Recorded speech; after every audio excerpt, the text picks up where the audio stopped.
देखेंगे एकदम।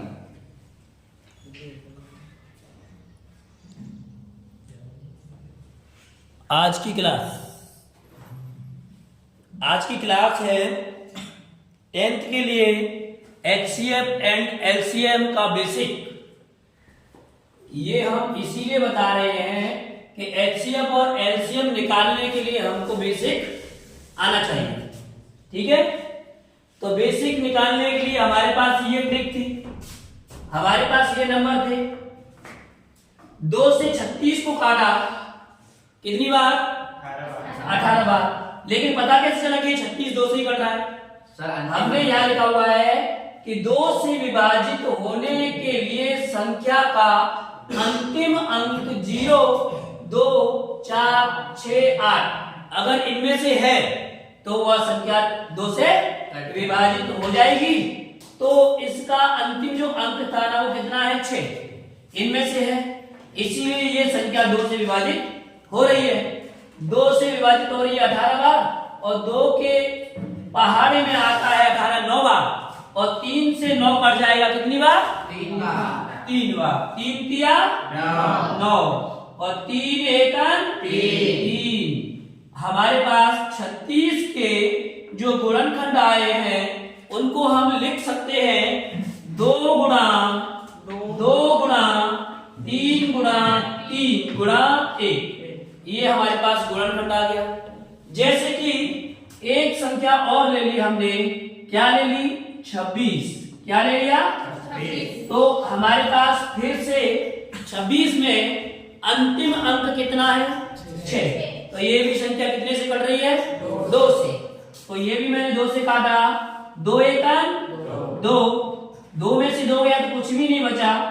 2 का डिवाइड 6 में दिया 3 बार, 2 दिया 6 और 13 एक ऐसी संख्या है अभाज्य है जो 13 से ही कटती है। 13 एकन 13। हमने यहाँ 26 के गुणनखंड लिख लिए 2 गुणा 13 गुणा 1। अब ये हमने इन दोनों संख्याओं के क्या निकाल लिए? गुणनखंड। क्या निकाल लिए? गुणनखंड। अब मान के चलो कि अब हमको HCF निकालना है। क्या निकालना है? HCF निकालने के लिए अच्छे से हमको पता होना चाहिए कि HCF का फुल फॉर्म क्या होता है। HCF का फुल फॉर्म होता है हाईएस्ट कॉमन फैक्टर। क्या होता है? Highest common factor. हाईएस्ट मतलब अधिक से अधिक, कॉमन मतलब उभयनिष्ठ। ठीक है, हाईएस्ट कॉमन फैक्टर। फैक्टर का मतलब गुणनखंड।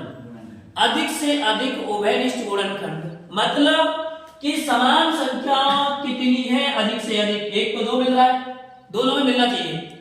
तो एक 2 मिल रहा है समान संख्या और एक क्या मिल रहा है? दोनों में 1 मिल रहा है। तो हाईएस्ट कॉमन फैक्टर तो केवल क्या है? 2 और 1। तो देखो HCF में क्या हो जाएगा कि एक तो 2 है हाईएस्ट कॉमन फैक्टर और एक कितना है?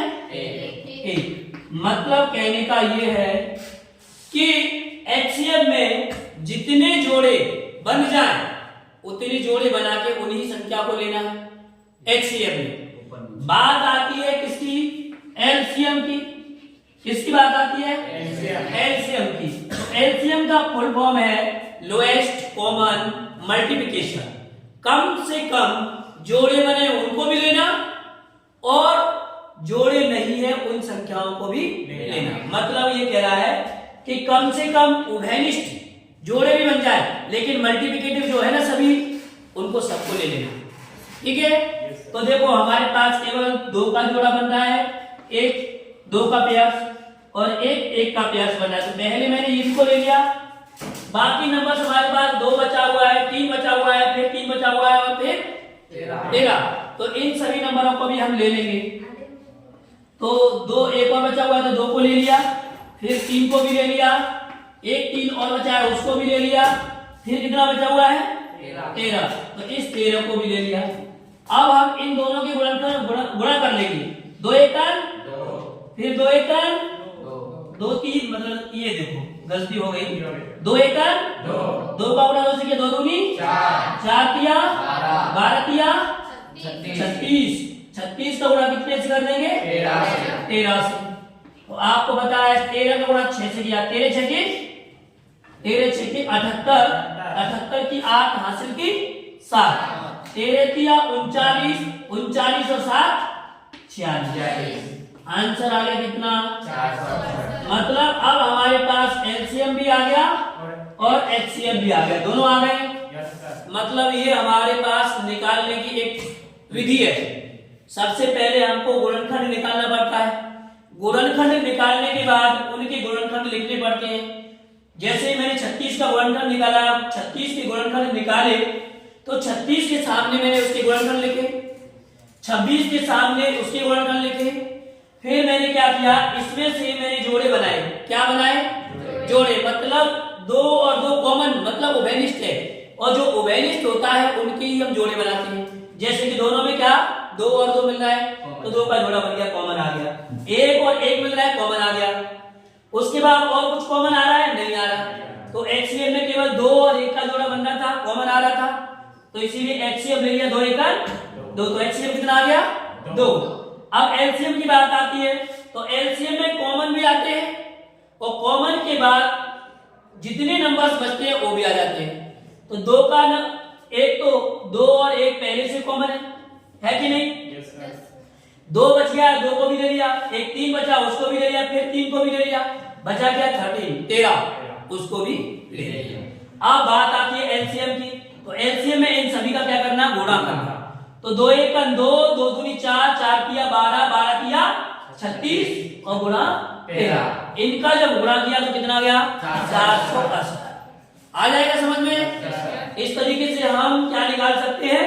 गुणनखंड निकाल सकते हैं। जैसे कि अब हम एक सवाल 10th क्लास का क्वेश्चन नंबर फर्स्ट, क्या क्वेश्चन नंबर फर्स्ट ले लेते हैं।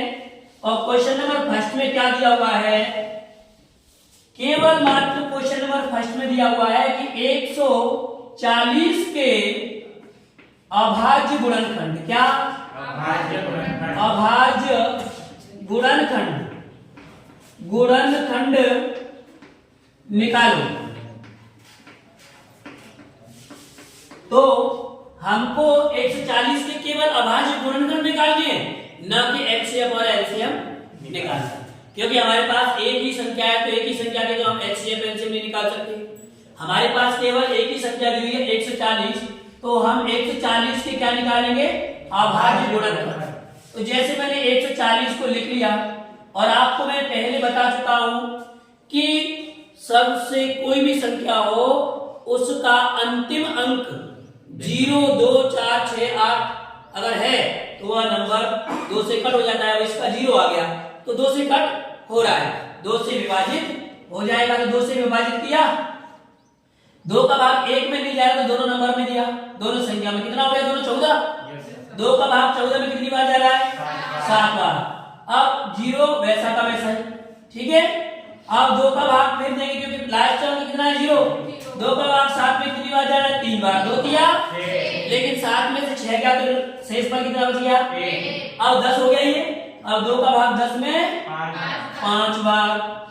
अब अंतिम अंक 5 है तो 2 से तो कट नहीं हो रहा। जब 2 से कट नहीं हो रहा तो हमने इन दोनों को जोड़ा, 5 3 8।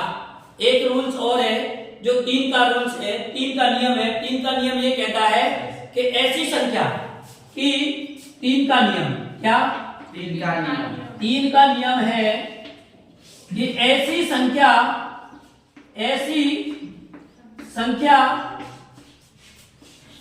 जिसमें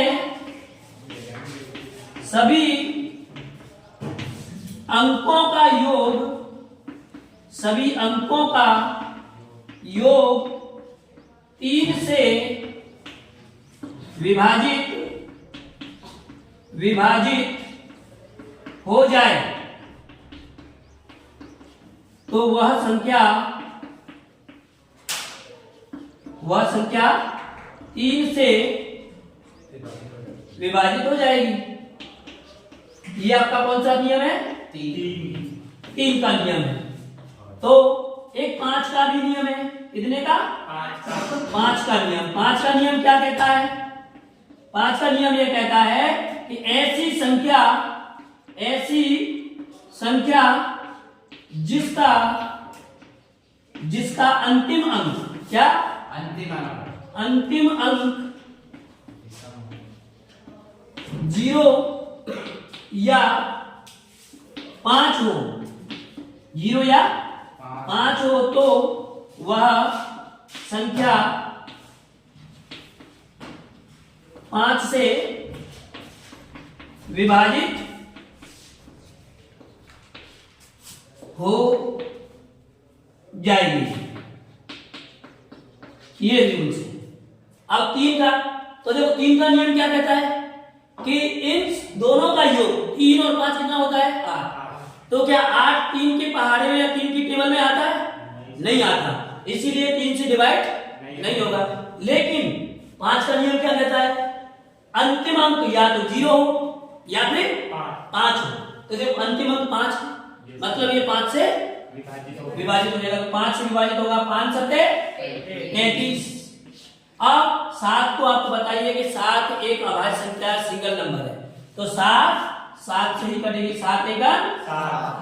अब हम लिखेंगे 140 के अभाज्य गुणनखंड। कैसे लिखेंगे, ये जो गुणनखंड दिख रहे हैं ना, इन सभी को लिख लेंगे हम 2 गुणा 5 गुणा 7 गुणा 1।